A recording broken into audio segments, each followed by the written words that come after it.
In the wake of the Grenfell Tower disaster, there was mourning, anger and a determination to prevent it ever happening again. But as owners and regulators surveyed the country, it became clear that this was going to be a huge, costly task, affecting thousands of buildings and many more residents. For people living in some places with unsafe cladding, a fresh nightmare was starting, with many subject to waking watch orders requiring 24-hour surveillance. But the legitimate fears for residents' welfare has affected many living in buildings which don't necessarily have dangerous cladding. New safety rules mean those seeking to sell homes in blocks often needed paperwork to prove that they're safe. But a shortage of inspectors means it could take years for some of those to be approved, leaving at least 600,000 residents now stuck in limbo and unable to move home. Richard Watson has been investigating.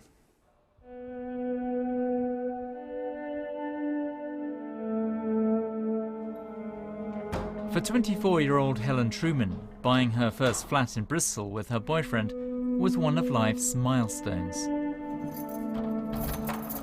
But it's time for them to move on. We'd like to move out into sort of more the countryside area, buy a bigger house with a garden, have children, get married, the things that you'd like to do at my age. Helen's dad died recently and she needs to move closer to her mum. But selling has become a nightmare. After the Grenfell Tower disaster of 2017, new regulations were developed for all tall buildings with any kind of cladding, not just the specific type at Grenfell. Increasingly, mortgage lenders are asking for a fire inspection report by an expert if a buyer is to obtain a mortgage. Helen had a buyer earlier this year, but the sale fell through because there was no cladding certificate, called an EWS1. This was not because the building was thought to pose any risk, it was simply because the development had cladding.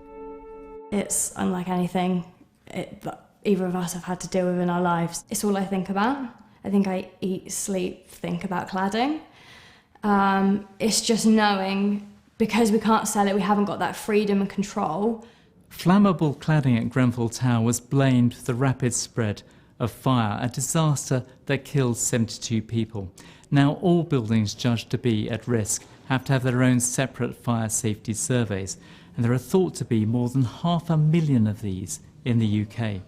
But the Chartered Association of Building Engineers told Newsnight there are just 200 to 300 professional fire engineers capable or qualified to do this kind of survey work. This is one. Jamie Davis is an experienced fire engineer. We showed him Helen's building. I suppose the simple question is it dangerous or is it not dangerous? It's not a question you can easily answer from a photograph, unfortunately. We would need further information. We'd need to understand the actual construction of the external wall. Jamie Davis thinks some mortgage lenders might be asking for the cladding safety form, the EWS1, unnecessarily. Do you think the lenders are being unduly cautious about this? We've heard reports of them even insisting on the EWS1 form to be filled in for terraced houses, for example. I think the original intention of the form was good. It was well intended, but in my experience, it is being interpreted in a way that it's almost a tick box to achieve a mortgage effectively. Many properties that need checking are partly owned and managed by housing associations. All of the work that we do. We spoke to the body that represents housing associations. It believes a crisis is looming and it needs urgent attention from the government. This could be a massive problem. It could potentially be a big problem, and what we're seeing is an increase in the number of requests for additional information from mortgage providers as more people try to sell their properties. The only way really that it's going to be resolved is with additional support from government in the form of government funding. So this is a fast emerging issue which could affect hundreds of thousands of people. Some leaseholders have set up online campaign groups. They say 600,000 to 900,000 people could be affected. I think as people go to remortgage or go to move, I think people will realise how much it's going to affect them. I think a lot of people don't realise it affects them yet. It's sort of coming out now. You're putting quite a brave face on this, but I can imagine this has been amazingly stressful. It's the unknown, that we have no control. We can't make our own decisions about our lives. We can't worried about financial burden for maybe like 10, 20 years to come, because we can't sell it and we don't know what's going to happen with the property. We're sort of stuck and we can't move on with our lives. Clearly, lessons from Grenfell must be learned, but hundreds of thousands of leaseholders could be trapped, unable to sell their homes. Richard Watson reporting. We asked the Ministry of Housing, Communities and Local Government for a response to his piece. A spokesman told us, "We do not support a blanket approach to the use of the EWS1 forms, and where owners are able to demonstrate their buildings are safe using other equivalent evidence, we would encourage lenders to accept that for valuation purposes." They said that they're providing £1.6 billion to speed up the removal of unsafe cladding and protect leaseholders from significant remediation costs, and said building owners must take swift action to remediate their buildings. So joining us now are Emma Byrne, who lives in an affected block of flats. She's also a writer for The Spectator, and Conservative MP Sir Peter Bottomley, who is co-chair of the all-party parliamentary group on leasehold reform. Welcome to you both. Emma, look, let's start with you. You live in one of these affected buildings. For viewers who perhaps just don't get this, what's to stop you just selling up and leaving? Everything. I currently live in a one-bed shared ownership flat, which does not yet have this form. It means that I absolutely can't sell. I can't remortgage my property as well. I am effectively trapped until I get this form. Right. And presumably any buyer who you might want to interest in your flat is not going to be able to get a mortgage. Absolutely. I mean, that's already happening to neighbours of mine. A neighbour of mine has already bought another home outside London. That's gone through absolutely fine, but his buyer's mortgage has failed. So ultimately he's now paying 2 mortgages. Right. Well, what does that do to people like you and your neighbours? I mean, to your life, to your plans, in a sense, your life plans? I can't emphasise how devastating it is, actually. It's the uncertainty. The idea that you, especially with so many unknowns happening at the moment with COVID, and there's nowhere to turn. I'm not going to be able to sell my property. But also the idea that I have cladding on my building that I don't know if it's safe yet. I still have to have this test. I still have to have an invasive survey. It keeps you awake at night. You can never fully concentrate. It's pretty devastating. Right. Well, let's bring in Sir Peter Bottomley. I mean, you've heard about the problems here from people living like Emma with this. Do you think this is essentially a safety problem, as it appears on the surface to be, or is it about bureaucracy and procedure, particularly in the mortgage industry? It's all three, but it's also slavery. People like Emma can't take the jobs they want. They're stuck.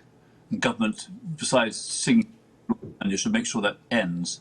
I would say to owners, Emma is a leaseholder rather than owner, they have responsibility with the finance industry, the mortgage lenders, and with the surveyor, and sort this out very, very. Yes, I'm sorry. Your sound is a little intermittent. I'll ask you another question in the hope that it clears up. But if it doesn't, well, we'll cut away. We'll cut back to Emma for a moment there. Do you have any sense, Peter Bottomley, how many people are actually in this situation? I think that the number of people involved is between 600,000 and 1 million. I think that the number of surveyors who can do this work who are insured is probably between 300 or whatever. I think that government have known about the problem since January this year, and they have so far not found the way of getting it solved.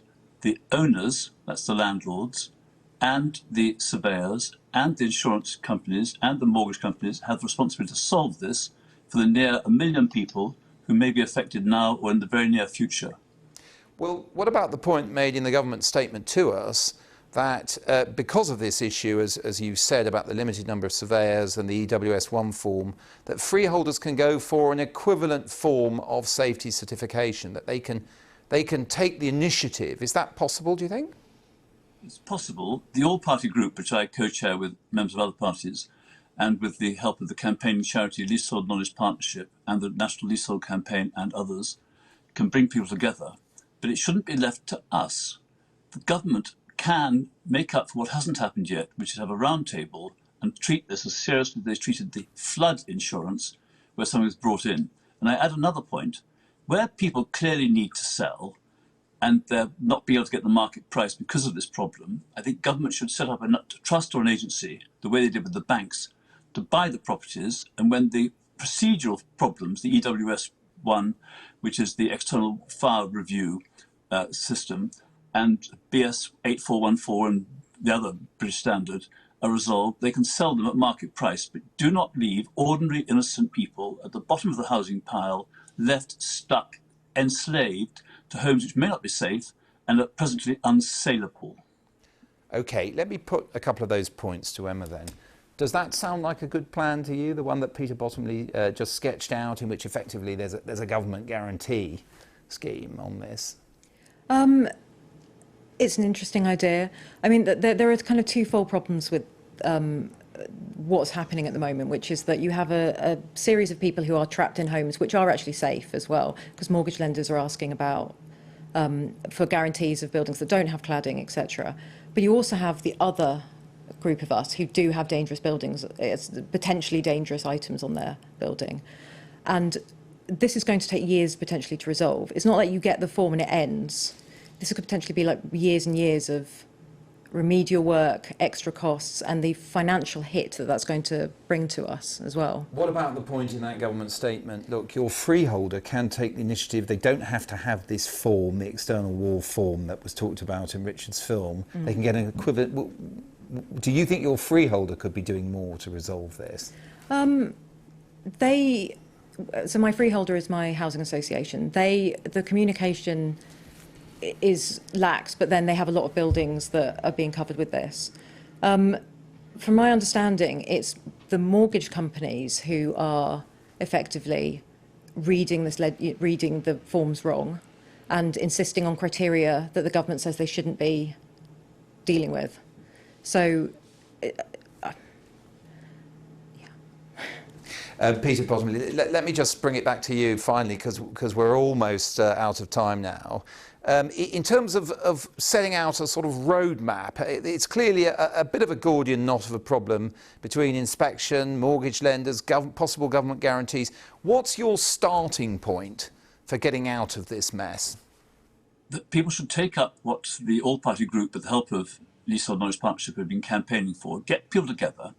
Each of the boards of the banks and the building societies should say, our corporate governance responsibility is to solve this. The Royal Chartered Surveyors should solve it. The insurance companies who look after the surveyors' professional insurance should solve it. And government, they've helped a lot with the 1.6 billion, but they need to solve this problem too, to get the housing market moving. It's only fair, it's necessary, and it's urgent. Peter Bottomley, Emma Byrne, thank you both very much.